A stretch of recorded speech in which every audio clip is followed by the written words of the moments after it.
Well, good morning, welcome, and thank you all for joining us today. On behalf of our board, we welcome you to the annual meetings of Manulife Financial Corporation and the Manufacturers Life Insurance Company. My name is Don Lindsay, and I am chair of the board. The board of directors, on behalf of shareholders, policyholders, and employees of Manulife, acknowledge that Toronto is covered by Treaty 13 and that for thousands of years it has been the traditional land of the Huron-Wendat, the Seneca, and most recently the Mississaugas of the Credit River. We recognize and honor these nations as the traditional stewards of the land and water on which Manulife's Toronto offices are now present. With that important acknowledgement, I, along with the board of directors, am privileged to address you today to share some highlights from a remarkable year for Manulife. In 2025, Manulife delivered record core earnings, continued expanding its global customer base, and saw strong growth in new business value across the franchise. We continued to maintain significant financial flexibility, and we announced a 10.2% increase to our dividend per common share. And we bolstered our competitive position through investments that grew our global presence, strengthened our portfolio, and advanced our strategic objectives. Manulife achieved all of this and more against a backdrop of geopolitical and economic uncertainty and rapidly evolving technology.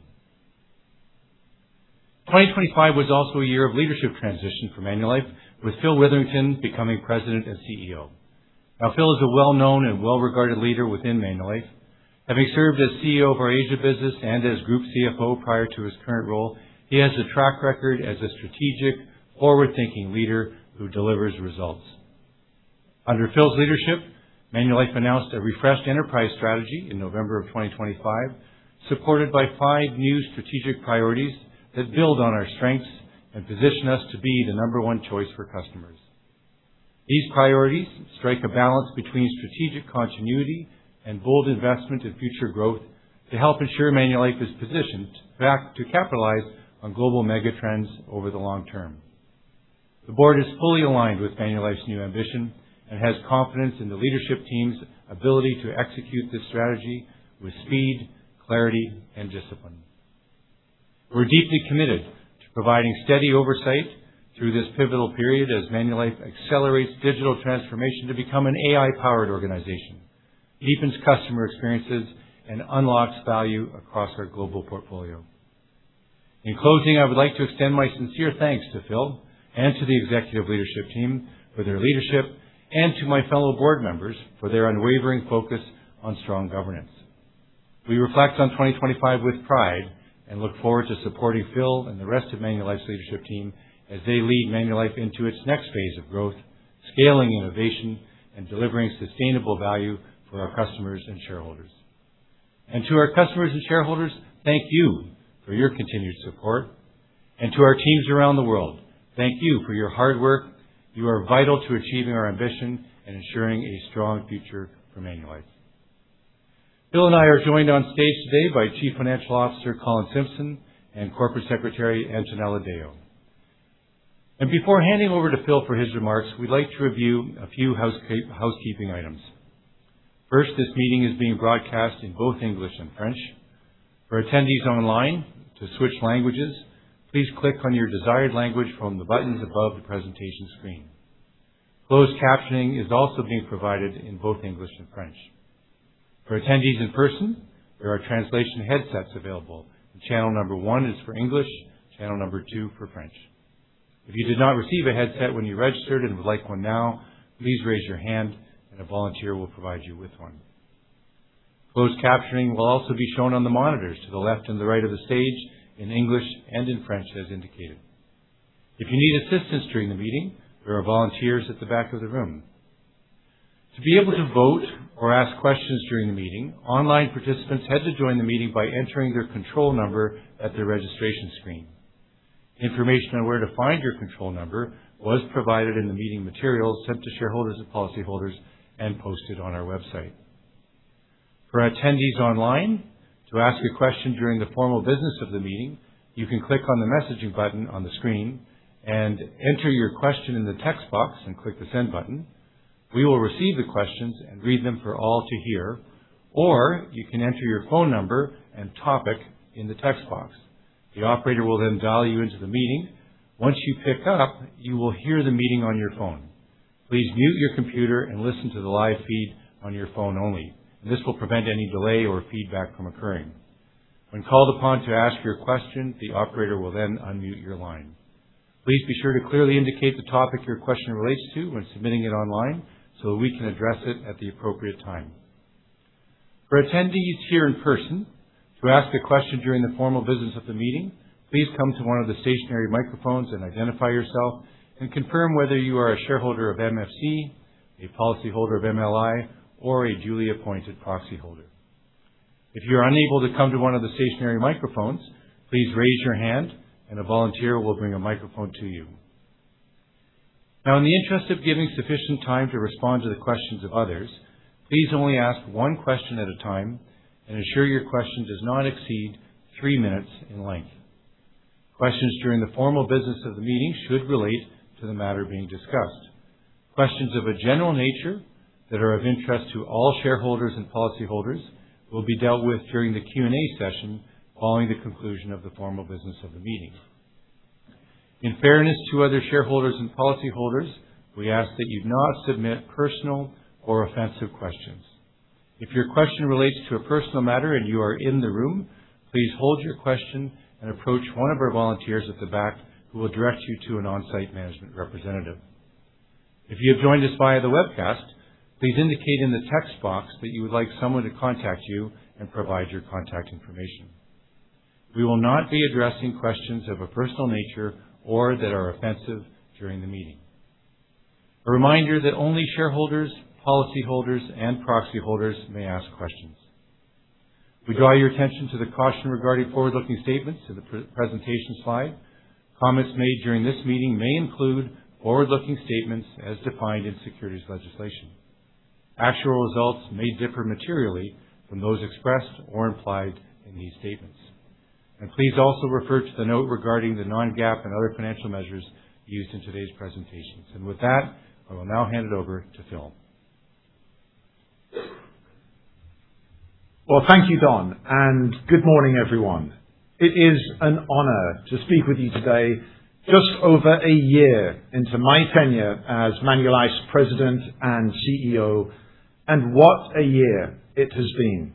From record core earnings and impressive new business growth across each of our insurance segments, to announcing our refreshed strategy and making targeted strategic investments, it was a year of growth that positions us well to achieve our new ambition to be the number one choice for customers.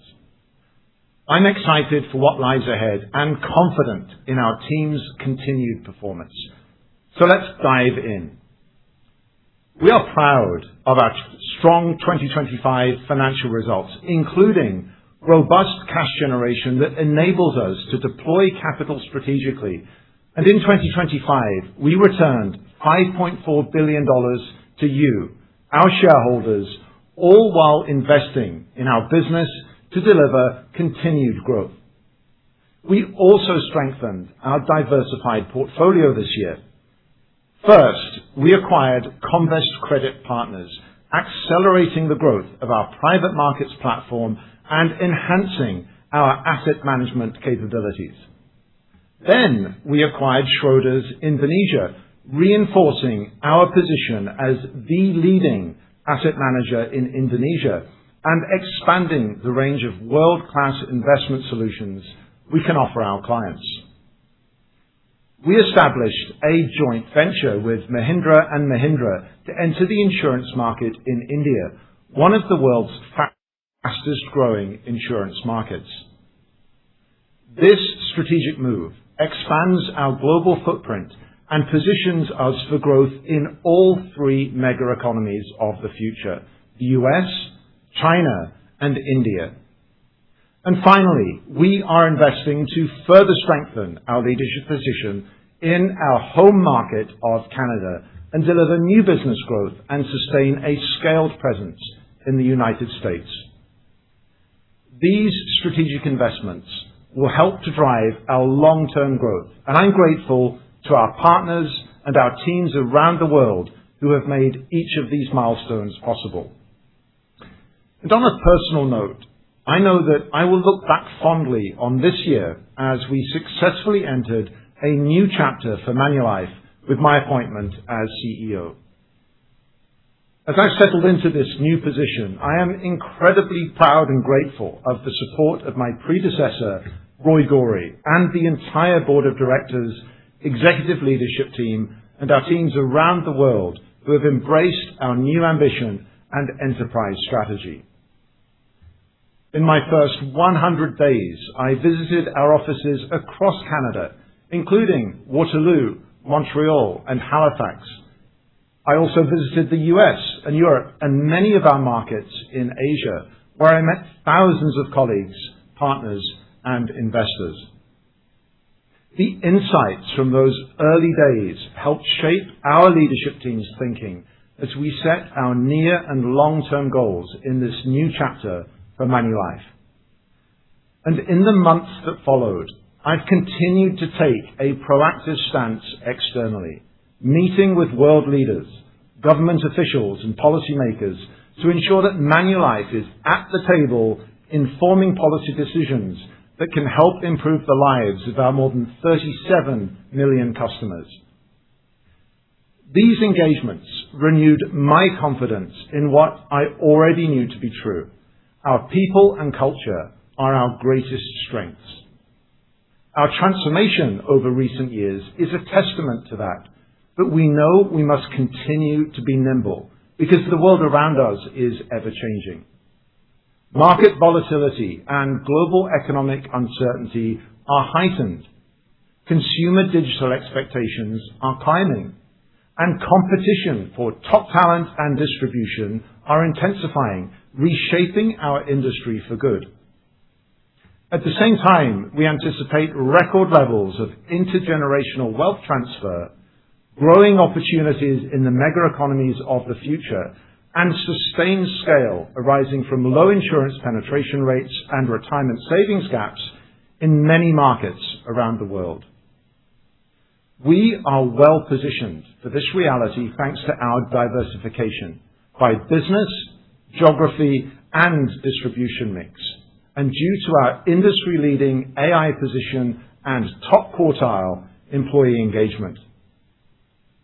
Combined with our top-tier innovative insurance capabilities, global wealth and retirement businesses, and strong presence across high-growth markets in Asia and in North America's more mature markets, we are taking decisive action to stay ahead. As I referenced earlier, in November 2025, we announced our refreshed enterprise strategy and introduced our new ambition to be the number one choice for customers. Our strategy includes 5 new strategic priorities enabled by digital-first integrated platforms, capital strength, financial discipline and long-term vision, and strong risk management and governance.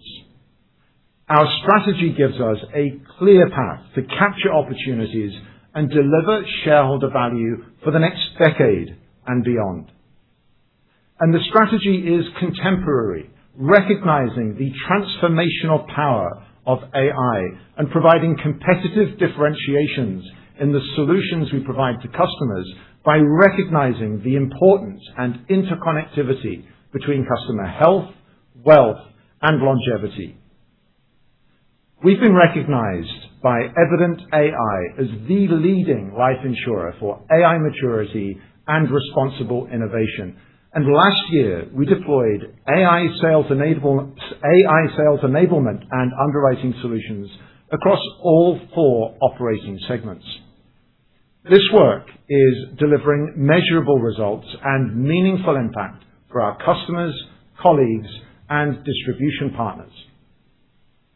Under our new strategy, we will continue this work to become a truly AI-powered organization. This year, we also redefined our commitment to advancing health, wealth, and financial well-being for our customers. With product innovation continuing across our segments, we are differentiating Manulife from our peers. This includes embedding incentives to encourage healthier lifestyles, preventing or slowing the onset of disease, and providing access to early detection tests for diseases such as cancer.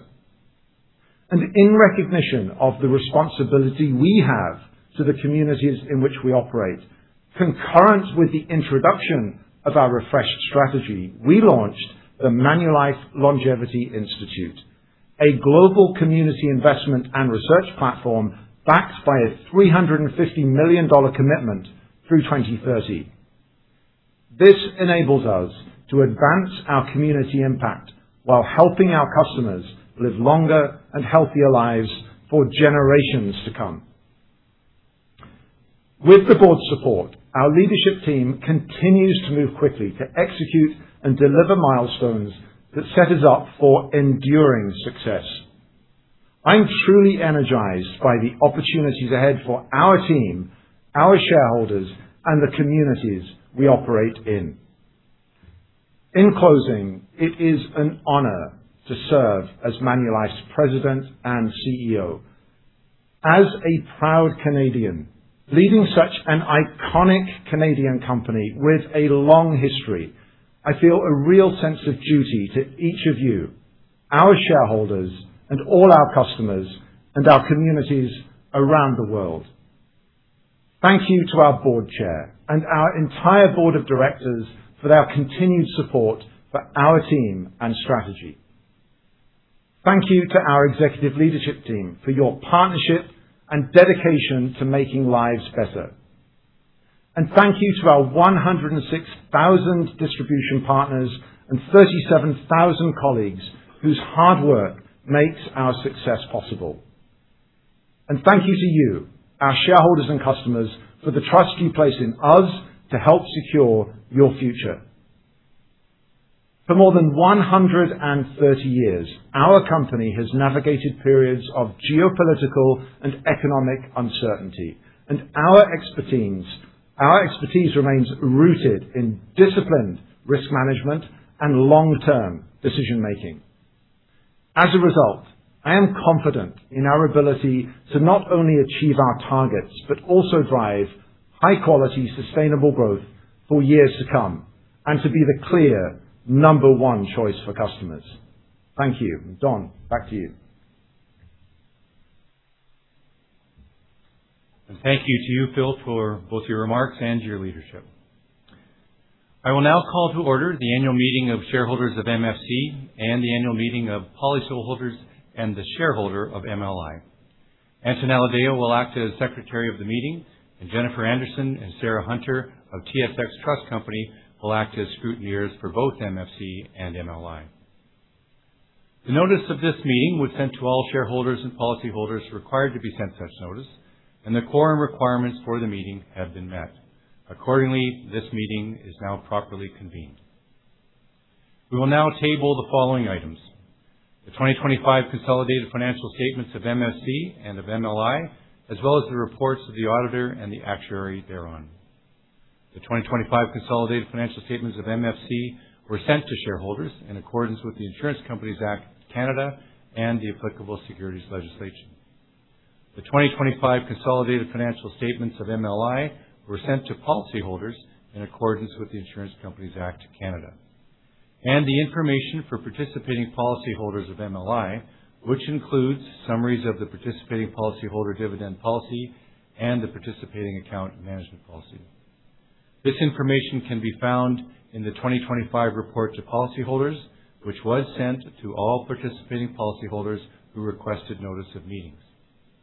Now, do we have any questions on the financial statements or the information for participating policyholders of MLI? Seeing none in the room, Antonella, do we have any questions online? We do not have any online questions. Thank you. We will now proceed to the voting section of the meeting. Before commencing, we would like to provide instructions for how shareholders, policyholders, and proxy holders may vote. For shareholders, policyholders, and proxy holders in person, to be able to vote during the meeting, ballots were handed out at the registration desk prior to the meeting. If you did not receive a ballot when you registered and are entitled to vote, but you have not already voted by proxy, please raise your hand and the scrutineers will provide you with the required ballots. To the extent that you have voted in advance of the meeting and do not wish to change your vote, you do not need to do anything. As we proceed through each item of business, shareholders, policyholders, and proxy holders that join the meeting online using their control number will see the resolutions to be voted on displayed on the screen as the item of business is being discussed. Shareholders, policyholders, and proxy holders that join the meeting here in person will see the resolutions to be voted on displayed on the screen in the room. To vote, click one of the voting options available online or mark your vote on the green ballot for MFC or the yellow ballot for MLI. Votes submitted online will be automatically included in the vote tabulation. Scrutineers will collect ballots for those who are here voting in person.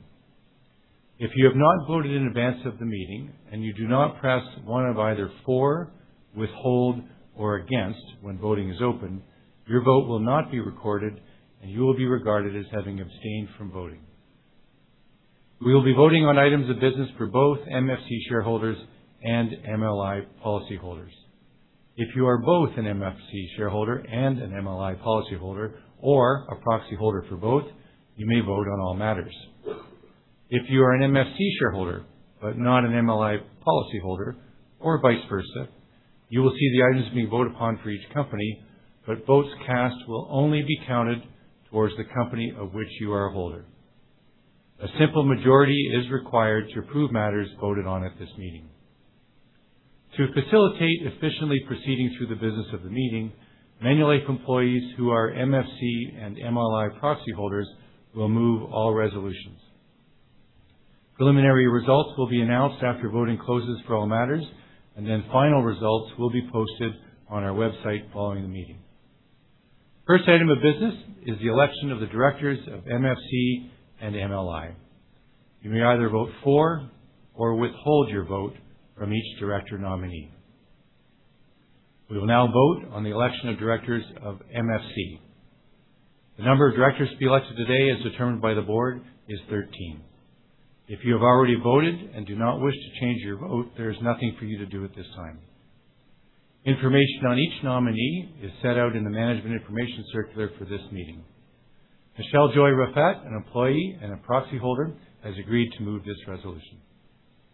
Mr. Chair, I am pleased to nominate the 13 directors as set out in the Management Information Circular and as shown on the screen as directors of MFC, to hold office until the close of the next annual meeting of the shareholders of MFC, or until their successors are elected or appointed. Thank you. Do we have any questions on the election of the directors of MFC? Seeing none in the room, Antonella, do we have any questions online? No questions at this time. Thank you. For shareholders and proxies online, please vote online for the election of directors of MFC. And for shareholders and proxy holders here in person, please mark your ballot for the election of directors of MFC.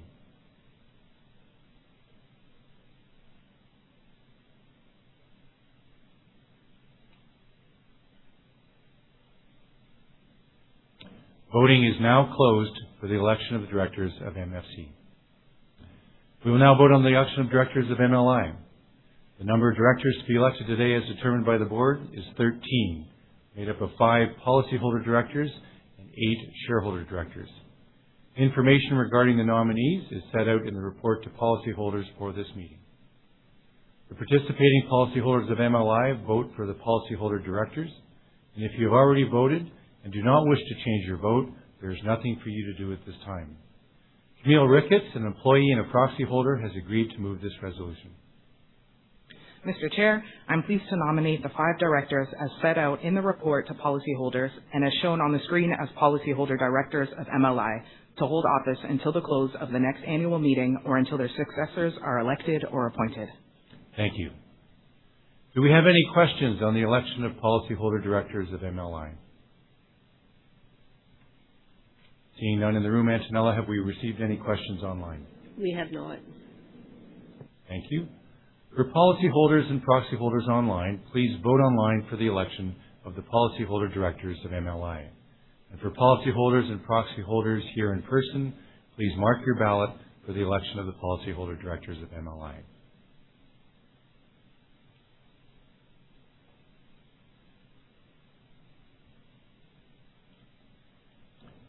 Voting is now closed as it relates to the election of the policyholder directors of MLI. We will now move to the election of the shareholder directors of MLI. As the sole shareholder of MLI, MFC has elected the shareholder directors by written resolution in accordance with the Insurance Companies Act Canada. The 8 directors shown on the screen and as set out in the report to policyholders have been elected as the shareholder directors of MLI to hold office until the close of the next annual meeting or until their successors are elected or appointed. We will now vote on the appointment of auditors for MFC and MLI. If you have already voted and do not wish to change your vote, there is nothing for you to do at this time. Michelle Joy Raffat, an employee and proxy holder, has agreed to move this resolution. Mr. Chair, I move that Ernst & Young LLP Chartered Accountants be appointed auditors of MFC and MLI until the close of the next annual meeting at remuneration to be fixed by the directors. Thank you. Camille Ricketts, an employee and proxy holder, has agreed to second this motion. Mr. Chair, I second the motion. Thank you. Do we have any questions on the appointment of the auditors for MFC and MLI? Seeing none in the room, Antonella, have we received any questions online? We do not have any online questions. Thank you. For shareholders, policyholders, and proxy holders online, please vote online now for the appointment of the auditors at MFC and MLI. For shareholders, policyholders, and proxy holders who are here in person, please mark your ballot for the appointment of the auditors of MFC and MLI.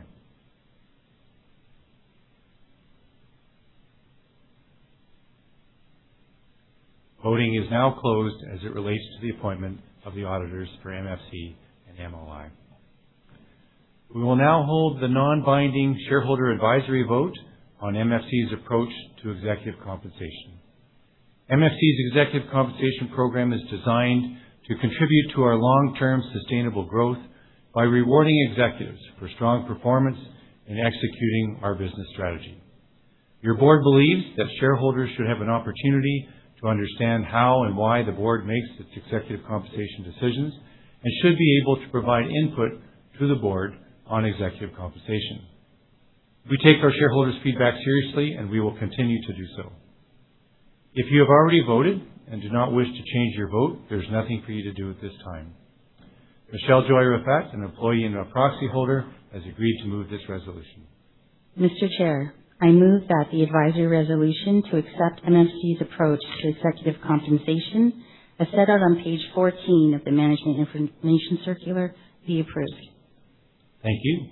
Camille Ricketts, an employee and a proxy holder, has agreed to second this motion. Mr. Chair, I second the motion. Thank you.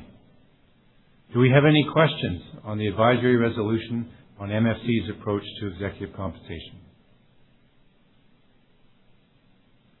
Seeing none in the room, Antonella, have we received any questions online? No online questions. Thank you. For shareholders and proxy holders online, please vote now online for the approval of the advisory resolution on MFC's approach to executive compensation. And for shareholders and proxy holders here in person, please mark your ballot for the approval of the advisory resolution on MFC's approach to executive compensation.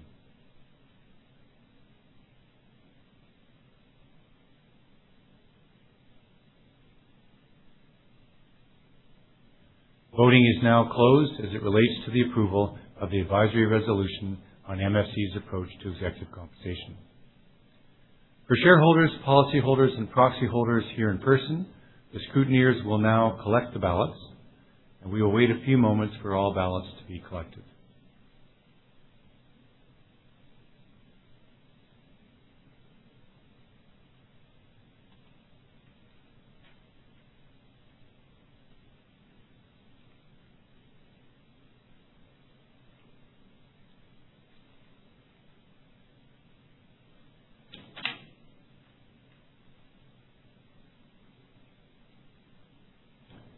Okay, thank you. The scrutineers have prepared their preliminary report, and Antonella Deo will now present the preliminary results of the votes. On the election of directors of MFC, each director nominee received at least 95% of the votes in favor. I declare that all 13 director nominees have been elected as directors of MFC. On the election of policyholder directors of MLI, each policyholder director nominee received at least 90% of the votes in favor. I declare that all 5 nominees have been elected as policyholders directors of MLI. On the appointment of auditors, for both MFC and MLI, at least 89% of the votes were cast in favor of the appointment of Ernst & Young as auditor. I declare that Ernst & Young LLP has been appointed as auditors of MFC and of MLI. On the advisory resolution to accept MFC's approach to executive compensation, more than 94% voted for and less than 6% voted against. I declare that the shareholders have accepted Manulife's approach to executive compensation. And I want to thank the shareholders for your vote. The scrutineer's report in final form will be recorded in the minutes of this meeting and will be posted on our website following the meeting. This concludes the formal business of the meeting. Your board would like to acknowledge Phil and the executive leadership team for their leadership through this next chapter for Manulife and for their commitment to disciplined execution of our refreshed enterprise strategy. And on behalf of the board of directors, I also want to thank Manulife colleagues for their unwavering focus on bringing to life Manulife's purpose, which is to make decisions easier and lives better for our more than 37 million customers around the world. And finally, thank you to our fellow shareholders and policyholders for your continued trust, support, and feedback. We will now turn to the question and answer period. As a reminder, only shareholders, policyholders, and proxy holders may ask questions. To be able to vote or ask questions during the meeting, online participants had to join the meeting by entering their control number at the registration screen. To ask a question, you can click on the messaging button on the screen and either enter your question in the text box and click the send button. We will receive the questions and read them for all to hear, or you can enter your phone number and the topic in the text box, and the operator will then dial you into the meeting. Once you pick up, you will hear the meeting on your phone, and so then please mute your computer and listen to the live feed on your phone only. And this will prevent any delay or feedback from occurring. When called upon to ask your question, the operator will unmute your line. For shareholders, policyholders, or proxy holders in person, please come to one of the stationary microphones and identify yourself and confirm whether you are a shareholder of MFC, a policyholder of MLI, or a duly appointed proxy holder. If you are unable to come to one of the stationary microphones, please raise your hand and a volunteer will bring a microphone to you. In the interest of giving sufficient time to respond to the questions of others, please only ask one question at a time and ensure your question does not exceed 3 minutes in length. Questions of a similar nature will be grouped together to avoid repetition. Questions should be of interest to all shareholders and policyholders and should not be offensive or of a personal nature. As stated previously, in fairness to other shareholders and policyholders, we ask that you not submit personal or offensive questions. If your question relates to a personal matter and you are here in the room, please hold your question and approach one of our volunteers at the back who will direct you to an on-site management representative. If you have joined us via the webcast, please indicate in the text box that you would like someone to contact you and provide your contact information. We will not be addressing questions of a personal nature or that are offensive during the meeting. So, we're open for questions, and I see we have one at this microphone over here, so please. Hello. Hi. My name is Kira Belpasht, and I work with Investors for Paris Compliance. Nice to see some of you again. So, I am here as a proxy holder on behalf of the Salal Foundation. So, as I mentioned, Investors for Paris Compliance is a climate shareholder advocacy group, and we have been following Manulife's progress towards its net zero commitment in its general account since about 2022, the commitment having been made in 2021. Over these 4 years, we have valued the open dialogue with the Chief of Sustainability, her team, with the previous CEO and the current CEO. And we have been encouraged by steady progress incremental progress towards this general account commitment. From the outset of our engagement, one of our goals has been to secure acknowledgement that ongoing fossil fuel investment presents a unique and growing risk to Manulife's core business of ensuring policyholder health and well-being. Adverse health impacts from air pollution and extreme weather will intensify as long as capital continues to flow towards the problem rather than the solutions. Heading into this AGM, we're pleased to see that Manulife has begun analyzing climate and health data from policyholder claims, including air quality impacts.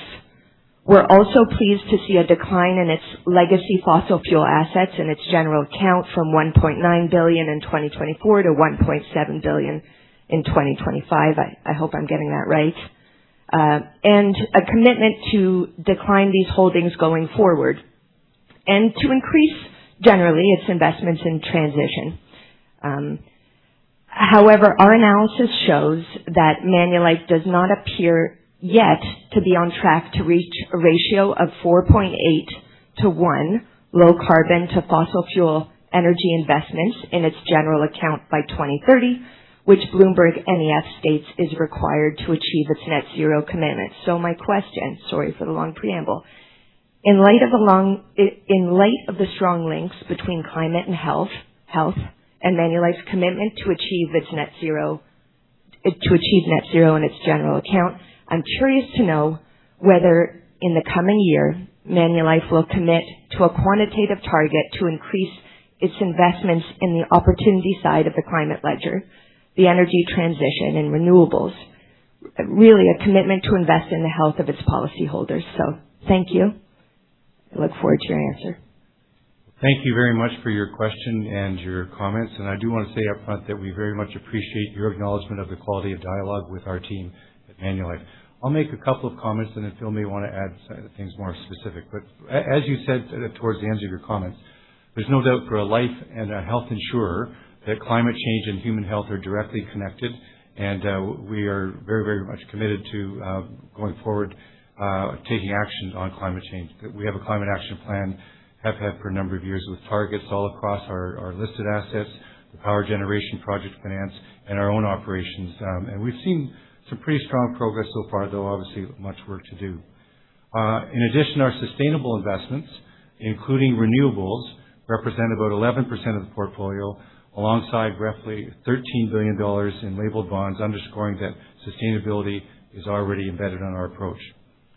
As the initial target timelines conclude, as we get close to that, we are reviewing next steps to keep future targets ambitious, which is towards the specific question that you're asking, and make sure they're credible and aligned with today's policy and market conditions. And we are going to continue to engage with you and hopefully maintain a high quality of dialogue on the issue.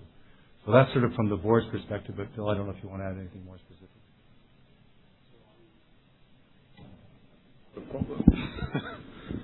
I've got a microphone that works. Firstly, and I think Don's covered it nicely, but firstly I wanted to thank you for the question and, as Don said, for the constructive engagement from Investors for Paris Compliance. You have our commitment that we will continue to gauge equally as constructively.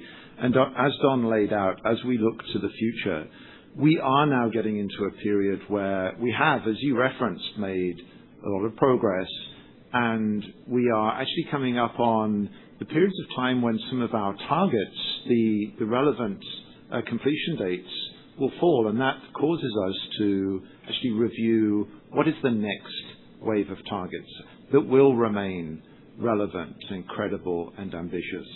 And so we will take this feedback on board, and we look forward to that continued engagement. One final point that I will make: you referenced the link between air quality and human health. That is something that is of great interest to us. It's very important to our business, but it's also important to the health of the communities in which we operate. We take that very seriously, and we are investing in research into that topic, and we have partnered with a Canadian university to explore, and this is early stage, but explore one element of that, which is the connection between severe climate events and mental health. And I think it's not just always about physical health, but mental health is also an important consideration. Thank you for your question today. Thank you very much. Thank you. Antonella, I'll just check, do we have any questions online? Not yet. Okay, thank you. Back to the room here. Thank you. Hi, my name is Sharon Ang. I'm a policyholder and a shareholder. I'm sorry, but this concerns policyholders, including my husband, who have suffered significant losses and cuts in their life insurance death benefits as a result of Manulife's dividend scale decreases over the years. Manulife has cut a total of $55,000 from my husband's death benefit insurance coverage. Not only has he lost $55,000 in death benefit, he also had to pay more to Manulife, 137% more in premium payment. For the past 13 years, Manulife simply used the excuse that the dividend scale has decreased to unfairly cut my husband's death benefit by $55,000. My question is, how did your company's dividend scale decreases lead to my husband's $55,000 loss? For the past 13 years, Manulife never explained how the dividend scale decreases caused the $55,000 death benefit cut and the 137% increase in premium payment. I'm sorry, but your company's AVP, Mr. Blair Anderson, and his team simply covered up and said they consider the matter closed, even though they have repeatedly refused to correct, among other things, their premium calculation errors, their overcharge errors, and their completely wrong guaranteed maximum premium rates errors. Manulife's $55,000 cut and the 137% premium increase are in violation of my husband's policy contract, Section 211 of the Ontario Regulation 700, Unfair or Deceptive Acts or Practices of the Insurance Act, and 1998 Class Action Settlement Agreement. Manulife has cut the death benefit to the point that my husband's death benefit is now less than the death benefit he had when he purchased his policy 41 years ago. So he has less money, a lot less money in his death benefit. For the past 13 years, Mr. Anderson and his executive team have never shown any interest in correcting their, among other things, their premium calculation error, their overcharge errors, and their completely and totally wrong guaranteed maximum premium rates errors. Can you please help? I've been to the, on-site management team 3 times over the past 3 years, but they never wanted to help. Thank you very much for your question. Thank we do you. appreciate your concern, but I'm going to consider your question to be of a personal nature. And if you could please review the issue with one of the volunteers at the back, and they will direct you to someone who can give you detailed answers to your question. We'll move on to the next question. Is there another one in the room? Okay, any online? We do have a question from Mr. Jeff Carlson. Mr. Carlson, please go ahead. Yes, hello, can you hear me? Yes, we can. Great, thank you very much, Mr. Chairman, for taking my question. We heard today from some shareholders about the evils of hydrocarbon production, and nothing could be further from the truth. The support by Manulife for the Canadian oil and gas sector in oil and gas production is critical to the well-being of Canadians and, in fact, the entire world. Those who promote the policies aimed at limiting hydrocarbon production and refining would have you believe that fuels are the root of all evil. And as I've said, that's absolutely false. It's easy to see how civilization has benefited and continues to benefit from hydrocarbon production and refinery. From medicines, transportation, production of food for the people of the planet.